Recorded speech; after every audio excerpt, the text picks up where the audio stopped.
8. All had to be transported up from the supply depots at Montreal and Quebec. And the only real way to get it there was to bring it up the St. Lawrence River. And what's on the other side of the river? Basically portraying this afternoon.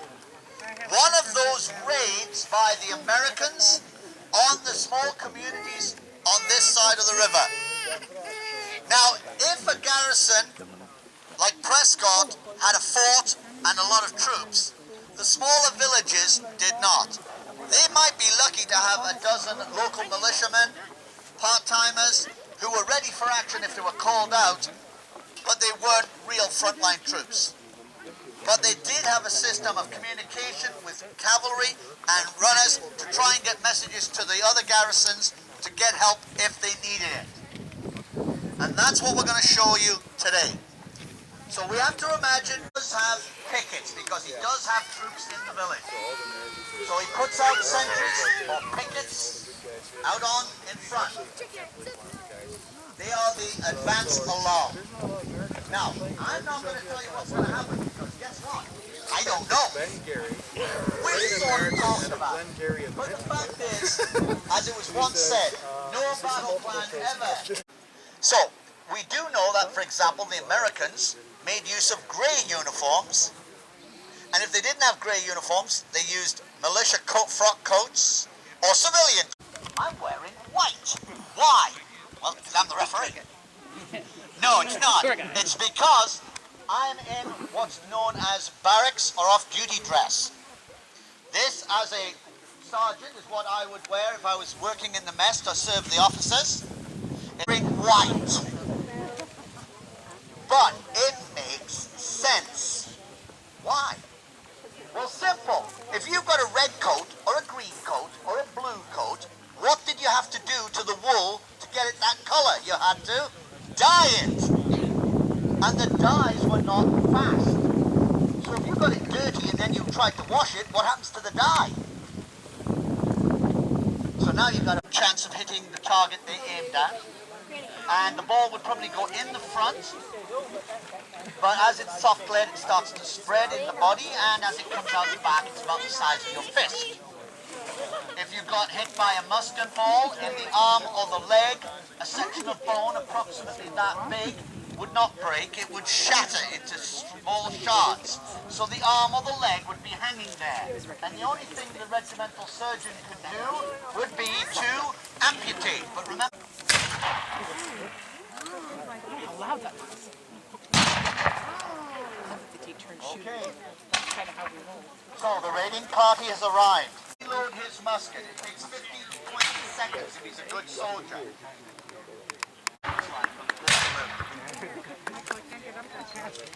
Talk to the guys afterwards, come down to the display we've got.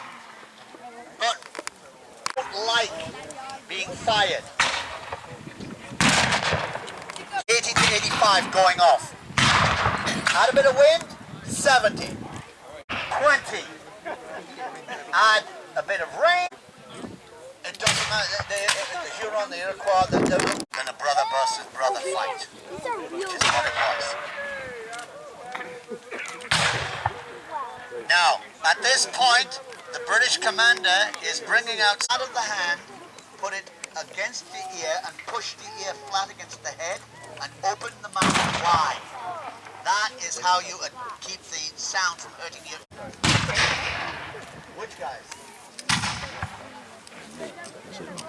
The artillery does not move unless it has to, but here's the rest of the American raiding party. My favorites are people who came to watch like the whole You will also notice that the sound of some of these Americans on this side is a much sharper bang than what they're doing. That's because these guys are firing rifles, they're firing muskets. Hear that? Now, when you hear one of them, you'll hear it's a much flatter sound. Enacting, you do it slowly, you do it carefully, you do it slowly. Safety first.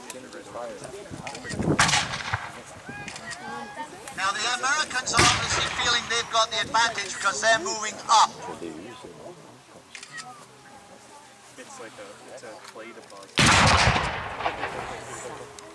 But then you Nice one from Canada. It's also very yellowish, but if you cook it, you mix it. Mix it in the grease. Let's put it this way. When we're talking about the war, the Americans had about 80 times more troops available to them than they had in Upper Canada.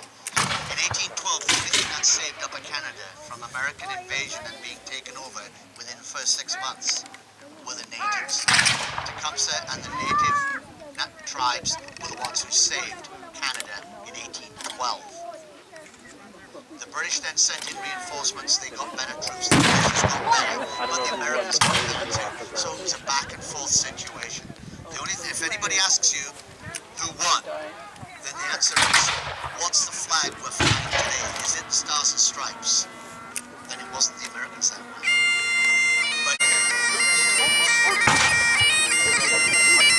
But both sides betrayed them and promised them, and they lost everything.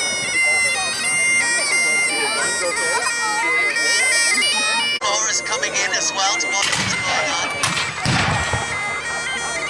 If he comes down low, I'm heading out of here.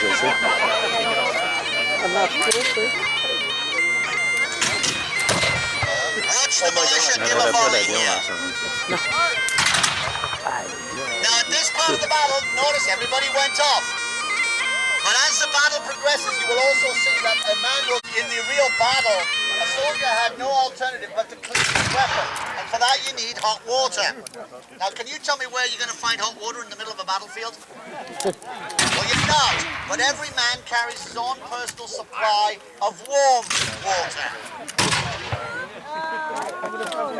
And therefore, in a battle, if the option is between surviving or being shot because you can't fire back, modesty goes out the window, ladies.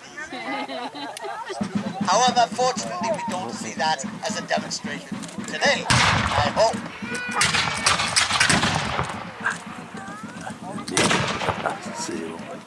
I love the big smoke ring.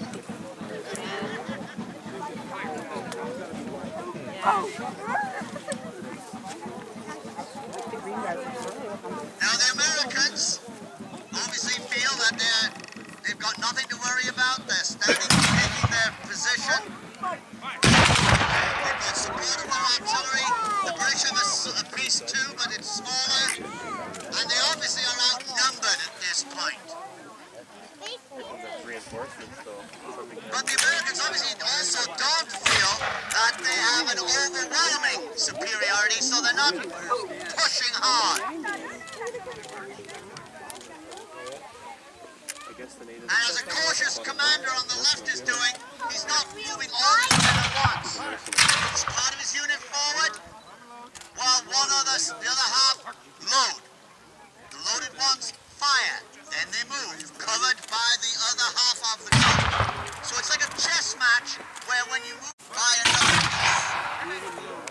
Let's go. On your lead. The native guys there.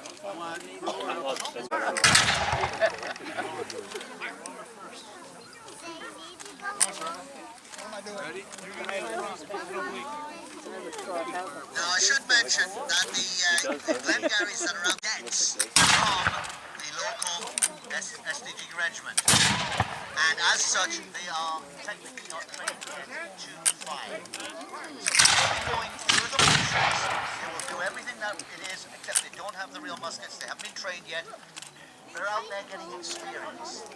So kind of a break. Just give me support, because that's what we want. These are the young people that are going to be doing the reenactment in the next few years. It's one thing that's totally good, but it's like real not. Stand and let's go. Now the next village has moved up. Now they're coming on the wheel. And these men are from the Canadian Police Regiment. This was a British Army regiment, but raised in Canada. So it's Canadians fighting as British under the British Crown. This classifies them as defensible regiments, as opposed to the British regular regiments. Then below that, you've got the militias, body militia, flank companies, and the incorporated militia.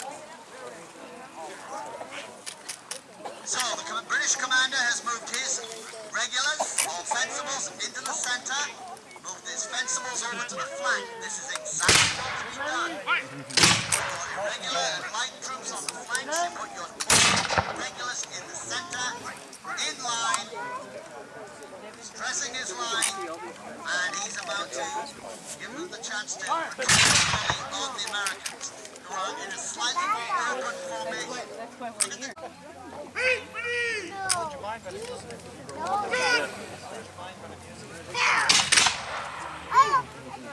One drop. Now the British actually have the advantage here simply because the wind is blowing towards them. So as they fire, the smoke pulls behind them, giving them clear view. The Americans are firing forward with the wind behind them. Their firing stays in front of them, obscuring their view.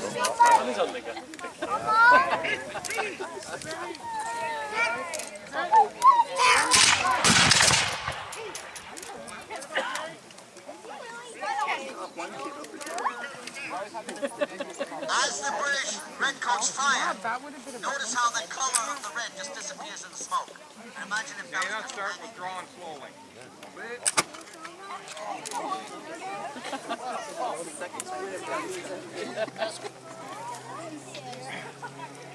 Over.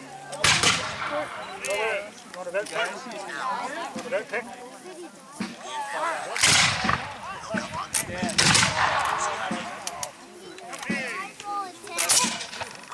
Yeah, fall back now.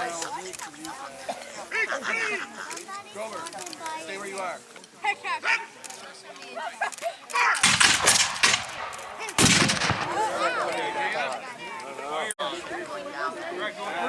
Do you have any idea how long it took to charge? Yes, that was 3 lines. Rifles on me. Now, don't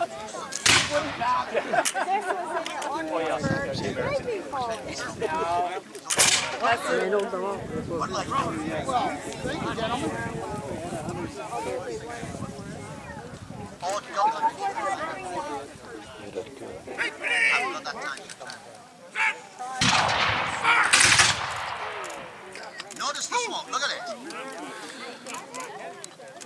And count how many men are firing. And look at the amount of smoke. Now, what you're looking for is not 10 guys. A standard infantry company was between 50 and 100. There were one or two battalions to a regiment. And you might have 15 or 20 regiments as part of an army.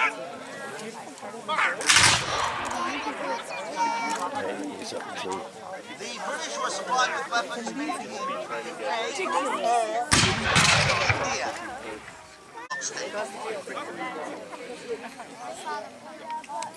Both the British forces and the American forces both used rifles. And the only British regiment that actually used rifles was the 95th Rifle Regiment. The only time it served in North America was at the Battle of New Orleans in 1815. They couldn't hold muskets, but they had their own private rifles. So they were put together and went in. Now notice that on the right here, as you're looking down there, we've got 2 Glengarrys. One is firing in, one is firing lying down. This is deliberately to show you the tactics and technique of loading and firing in an open, light infantry. Sitting down and lying back is using the sling from his musket around his foot to stabilize it so he can fire it at long range. Notice he doesn't even have to get up to reload.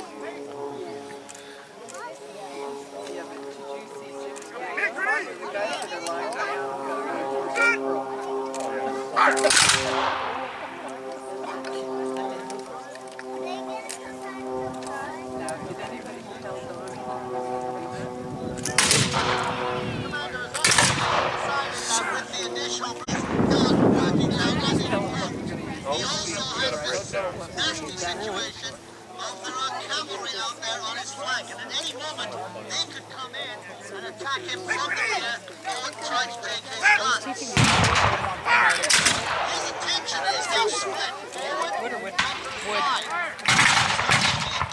objectives at once. So his best bet is actually to retire towards his guns, to consolidate his force, and above all, protect his guns. It's gonna get. I notice he's actually moved some of his troops over to that flank to try to keep the attention of the cavalry.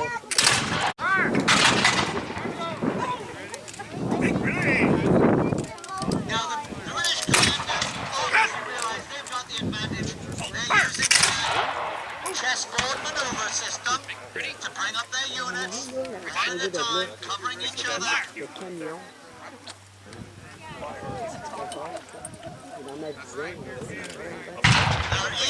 Looks like they're even moving their artillery up slightly to try and again make sure that they can fire the gun and not see the in front of them, masking their fire. Oh, le drapeau blanc.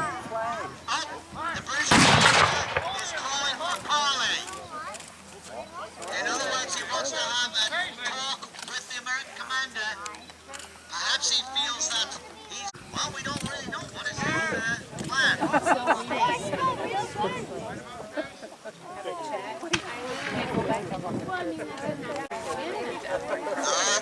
Typical Glengarry going out and looting the dead. Puis l'autre est en train de voler l'autre, je sais pas quoi. That's the Glengarry's official motto.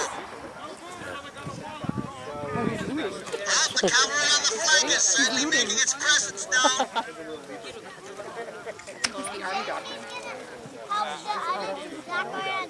See, I know what, but I have to leave. I don't like the odds on those infantry when the cavalry Yeah, comes she's up. looting. French cavalry bearing down on me about 200 or 300. It's an opportunity for the other And guy the to silly leave. buggers come up with their sabers and they're riding along. We've got our bayonets on and they're going down in front of our square like a big men. I'm still leaving, guys. Give him hell! Oh, well, it looks like the American commander has refused the British officers of surrender. So it looks like this is going to be a fight to the end.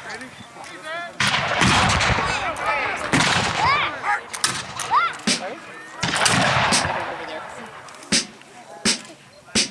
Well, the great time for games is over. Now it's time to put in the bullet. Besides which, the minute you do a bayonet charge, you lose control of your men, and it becomes a free-for-all. And then anybody can win. You want to keep control to the very end.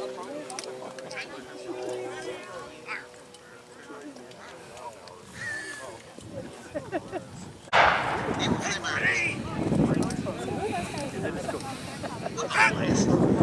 Americans. My coaches are way over there, but why are they just Usually they would do it in alternate men, but with the numbers we've got, they're just taking them back as a single section.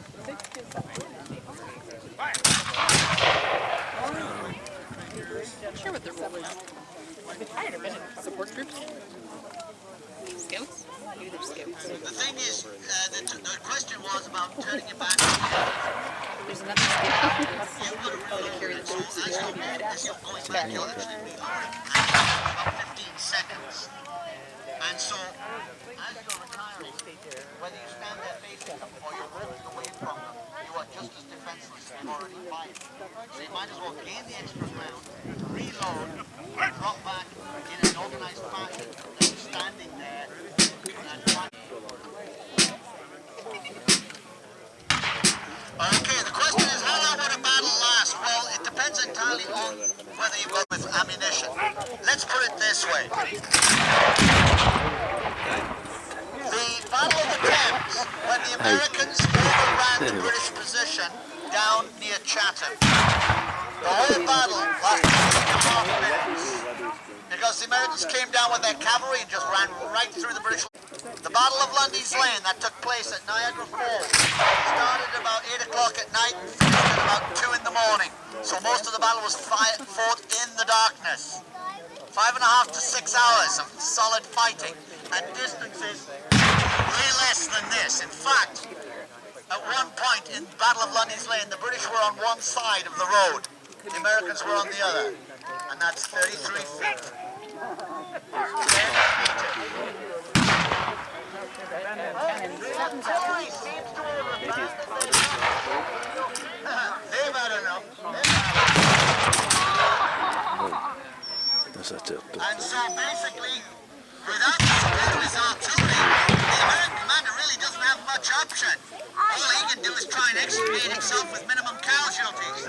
So you'll notice that they're moving out. The British cavalry are moving up on the flank to try and get behind them and cut them off. Now it's up to the British commander. Is he going to simply stand his ground and say, I've succeeded in beating them off? Or is he going to try and gain a victory by pushing them? That's up to him.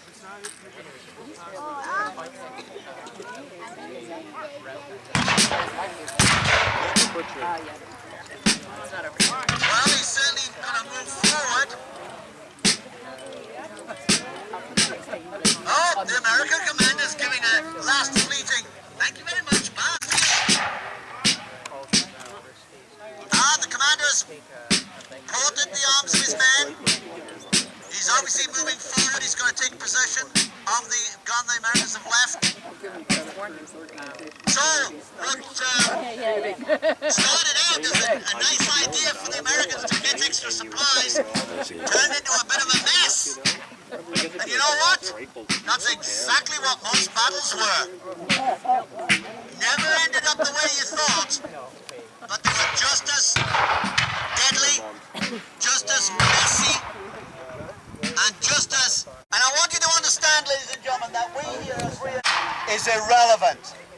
It is their sacrifice and their service that deserves our commemoration and salute. And I ask you to remember that when you're thinking about a bit of history. It's real people doing real things that gave us the countries that we have today. So on that note, ladies and gentlemen, the British commander is basically finishing off. I want to say thank you on behalf of the reenactors for you coming and looking. I hope you enjoyed it. If you have questions, if you want to know more, let the reenactors get off the field, get their muskets cleaned up a bit, talk to them. There's displays. I've got a display right in front of the Orange Lodge with muskets and a gear, and I'll be happy to talk to you there. If you want to see what would happen to the casualties, go into the barn. The surgeon's there, and he's going to perform an operation of an amputation. But make sure you haven't eaten a lot before you go in there. It's not a pretty sight. 2, maybe 3 rounds off for every one of a rifle. Coming in front of you are from the 19th Light Dragoons, a British regular regiment that served here in North America.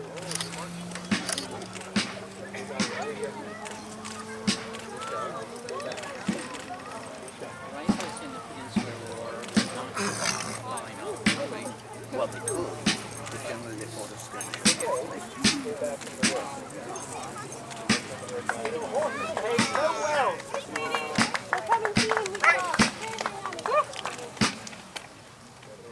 Clear the field. Okay, son, up the field. Right. The troops coming up now are an amalgam of men from the Canadian Fencibles. Sorry. I think the 100th Regiment. It's kind of hard to identify without seeing them close.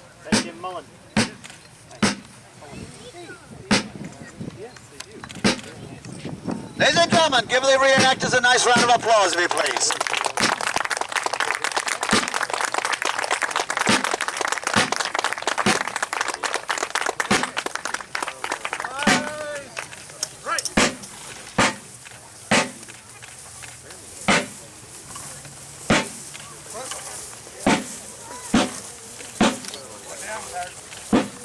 And let's give a particular round of applause to the cadets who were on the field today, probably for the very first time. Well done. And our American foes, militia and Forsyth's rifles. And our native allies, or foes as that may be. And the artillery.